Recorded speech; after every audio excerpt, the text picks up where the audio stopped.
Bagamat ngayon po ay nakakaranas po tayo ng sama ng panahon, pero siyempre ay hindi pa rin ho maiwasan ito hong issue po ng impeachment. At na kung saan ay nakapending at inaasahan natin na yan po ay tatalakayin o pagdidebatihan, lalo na po dyan sa Senado. Pero nako, meron ho kaya bang bagong spokesman?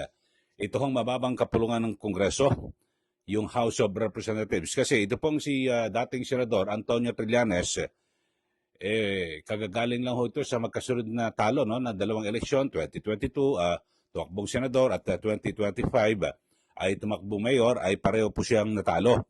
So sa ngayon ay tila nag-aabogado dito po sa House of Representatives, ito pong si Trillanes at kanyang iginigiit na wala raw pong nilabag ang House of Representatives dito po sa pag-impeach kay VP Sara Duterte. Pero ang Korte Suprema ay meron na pong kautusan na kung saan ay humihingi po ng mga dagdag na impormasyon. So ito, pakinggan ho natin na tila nag-abogado, parang mas magaling pa sa abogado At mga maestrado ng Korte Suprema, ito pong si dating Senador Antonio Trillanes. Panoorin po natin ito no, sa interview niya kay Christian Esguerra. Na nagsusumikap na patayin yung impeachment by whatever means. So, ito nga may mga nakakalap tayong impormasyon na itong impeachment daw ay baka ipa-dismiss nila through the Supreme Court. So, yan yung at ang nakakalap natin impormasyon ay ito ay ilalabas nila yung desisyon ng Supreme Court bago mag-SONA sa July 28. So sa madaling salita, next week ay baka masintensyahan na ito ng Korte Suprema. So yan yung latest na balita. Isang senaryo. Pero how can that be? Hindi ba masyadong mabilis kung sakasakali yung magiging desisyon? Kung sakasakali man. Yes. Kaya nga medyo highly suspicious siya. Pero ito yan. Ang sinasabi nila, yung mga petitions ay nagsimula nung February pa. Pero July 8 lang hiningan ng mga certain facts yung House of Representatives. Tapos nagbigay ng non-extendable period na 10 days. Ang sabi nila mag-expire to by July 18 or July 20. Thereafter, pwede na ito desisyonan. Okay, ang base dun sa mga nakikita natin ng mga articles about this, ang primary contention nung petitions against the impeachment trial ay una daw nag-violate ng yung constitutional limit na 10 session days dapat na-refer na ito sa Justice Committee. So yan ang sinasabi. And because of that, magiging violation ng one impeachment a year yung i-transmit na fourth impeachment complaint. Okay. Ngayon, pagka hindi ka privy dun sa mga nangyari sa House of Representatives, kung bibilangin mo lang, kasi yung first impeachment complaint, ito yung impeachment complaint na itinulak nung mga civil society groups, di ba? Tapos ito ay in-endorse ni Congressman Percy Sendanya. December 2 yan. Yung una. Tapos, yung una. Tapos yung mga sumunod, may mga second and third impeachment complaint. Ano yan? Sumunod yon. So, ang primary reckoning natin, yung first impeachment complaint kasi doon tumatakbo yung metro. Diba? So, kailangan within 10 session days, ma-refer ito sa Justice Committee. According to the Constitution. Ngayon, dun sa mga outsiders, siguro, itong mga abogado ni Sara, binilang nila yung calendar days lang. Kasi pag bibilang from December 2 tapos February 5, kahit tanggalin mo yung break ng House of Representatives nung December hanggang mid-January, kung bibilangin mo, lalagpas ng 10 calendar days.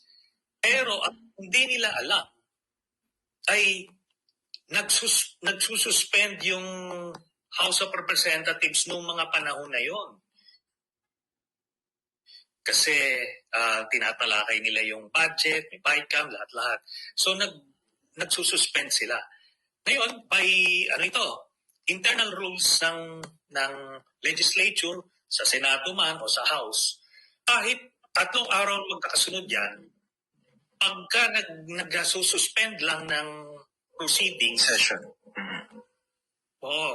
pagka nag-suspend ng session for the day, to be continued the following day, ano pa rin yun? Counted as the same session day.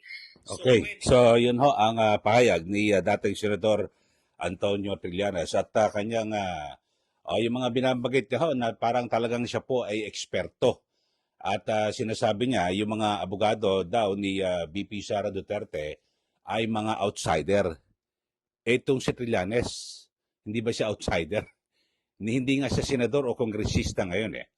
So parang lumilitaw ho na parang siya na ho ba ang spokesman ng mababang kapulungan ng Kongreso at kung magsalita ganun lang. Kasi sabi niya, ito mga abogado ni VP Sara mga outsider. Tapos kung hindi ka raw privy, kung hindi mo alam yung mga nangyari sa loob, wala ganon. So tagaloob na ho ba siya? Congressman ho ba itong si Trillanes? Mga kababayan. Yun lang naman ho. At alam nyo, matindi rin ho, sinisiraan niya po ang Supreme Court, ha? At inuunahan niya na. Inaatake na po ang Supreme Court na kesyo maglalabas daw po ng desisyon ang Korte Suprema para patayin ang impeachment. Di po ba? Bago raw po ang sona ni Pangulong Marcos Jr. So ito po ay tahasang paglapastangan sa Korte Suprema at alam niyo kapag ganyan ginagawa yung mga akusasyon, pinahihina mo yung justice system dito po sa ating bansa.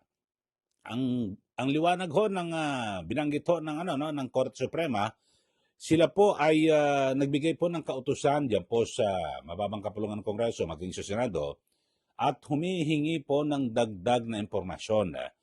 Kasi yung akusasyon po ni Trillanes ay hindi po maaari. Bakit ho? Kasi umaakto lang po ang Korte Suprema sa 2 petisyon na inihain laban po dito po sa impeachment. May 2 petisyon po na isinampa ang kampo ni VP Sara Duterte. So, inaaktuhan ang mahirap po. Siguro, magiging valid ang akusasyon ni Trillanes kung wala pong petisyon tapos biglang umakto ang Korte Suprema. Yun talaga, kaduda-duda. Pero may petisyon ho At ano ba ang gagawin ng Korte Suprema sa mga petisyon na yan? Siyempre, aksyonan. At di ba, sabihin ako, napakabilis daw. Ang bagal nga. Hindi po ba? Siguro ay sabihin natin na talagang hinihimay lang po ng mabuti ng Korte Suprema. Ito pong petisyon at para sa ngalan ng patas na pagdedesisyon, hinihingi po yung mga pahayag at paliwanag ng mababang kapulungan ng Kongreso at maging ng Senado. Yun po. Pero yung aakusahan ni Trillanes na parang magmamaniobra kasabwat ang Supreme Court para patayin ang impeachment, masakla po ito.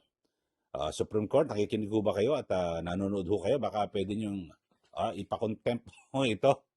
Ang sabi niya parang ang tingin niya ho sa mga abogado ni VP Sara Duterte ay outsider. Siya ho, hindi kongresista, hindi senador. Natalo nung nakarang eleksyon bilang mayor. Ano siya? Pero insider ho ba siya? O baka naman siya na po ang spokesman ng mababang kapulungan ng Kongreso. Yun lang ho. Kasi alam niyo ho, bilang isang responsableng mamayan, kapag ikaw ay magsasalita, dapat huwag ka nang sumali sa gulo kung wala ka naman. Maliban na lang kung ikaw ay gagawing kasama sa prosecution panel. Pero hindi ka naman abogado eh. Sundalo ka dati. O hindi ka abogado at hayaan mo yung mga abogado ang magsalita o rito. Siguro, kahit na mga abogado, ang daming abogado dyan sa mababang kapulungan ng Kongreso at maging mga kongresista, sila na ho ang magsalita. 'Di ba? Kasi mahirap po na magmamagaling tayo. Ako hindi po ako abogado eh. Lagi ko hong sinasabi ang pag nagdi-discuss ako ng isang issue, lagi ako may disclaimer. Sasabihin ko, hindi po ako abogado, pero ito ang aking pagkaunawa sa issue niyan. Ganun po lagi. So para hindi po na liligaw ang kaisipan ng taong bayan. Di ba? Ganun lang po yun, mga kababayan. Okay, so siguro maganda. Alamin nga ho natin, ano na ho ba ang papel ni Trillanes dito po sa impeachment case na ito? Siya na ho ba ay spokesman ng mababang kapulungan ng Kongreso o parang siya po ay nag-aabogado o taga-atake laban po sa Supreme Court o ano ho ba? So siguro magpaliwanag ho itong si Ginoong Trillanes. At para o kaya naman, mas maganda, ipaubayan nyo na yan. At pagkatapos po ng SONA sa July 28, July 29, bakbakan ho dyan. Dyan po sa Senado. Hindi ka tumakbo senador eh. Dapat senador ang tinakbo mo. Kaya lang, baka hindi ka rin manalo. Kalookan nga, hindi ka lumusot eh. Hindi po ba? Okay, sa mga bago lang ho sa ating channel, subscribe na po kayo. Huwag nyo rin pong kalimutan na i-like at i-share. Maraming salamat. Muli, ito po si Ka Eli. Magandang araw po sa ating lahat.